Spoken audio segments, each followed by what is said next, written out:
Pour continuer, un autre élément qui rapporte cette pièce à la tragédie est la présence de thèmes sérieux et émouvants comme le manque d'amour et l'angoisse. Une absence d'amour peut être observée entre Georges et Angélique.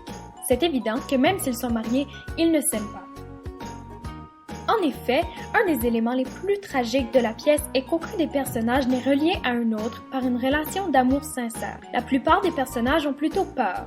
Par exemple, Monsieur et Madame de Sottenville ont peur de perdre leur rang. Dans cette partie, je m'attarderai sur le manque d'amour dans l'union de Georges et d'Angélique, ainsi qu'aux angoisses de Monsieur et Madame de Sottenville. D'abord, les paroles, les actes et les mensonges entre Georges et Angélique font ressortir une absence d'amour entre les deux mariés. Les raisons du mariage étaient très égoïstes de la part de Georges Dandin. Il le dit lui-même au tout début de la pièce que son mariage était une mauvaise décision.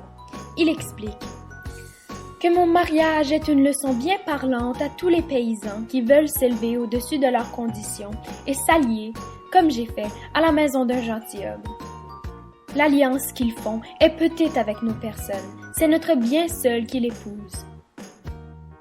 En fait, ces paroles rapportent bien ses sentiments par rapport à son union avec sa femme. Angélique ne voit pas son mari sous des yeux doux non plus. Elle l'a marié simplement puisqu'elle en était forcée. Notamment, elle le dit au deuxième acte à la scène 2. « Pour moi, qui ne vous ai point dit de vous marier avec moi, et que vous avez prise sans consulter mes sentiments, je prétends n'être point obligée à me soumettre en esclave à vos volontés. » Elle plaint leur union. Elle ne veut pas être avec lui, mais elle en a été obligée par sa famille. Georges pensait gagner de la noblesse en la mariant, et c'est pour ça qu'il l'a fait, mais Angélique a seulement accepté pour plaire à ses parents et puisqu'elle ne voulait pas s'attirer les mauvaises voix de son père. Ce manque d'amour est bien émouvant. On prend pitié de Georges, mais aussi d'Angélique, puisque les deux ne veulent pas être ensemble.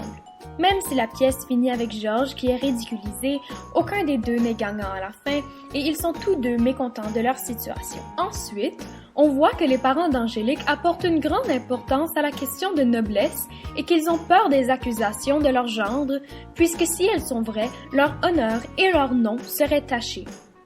Ceci est démontré lorsque Georges Dandin accuse Angélique d'être infidèle et Madame de Sottenville répond « Prenez garde à ce que vous dites.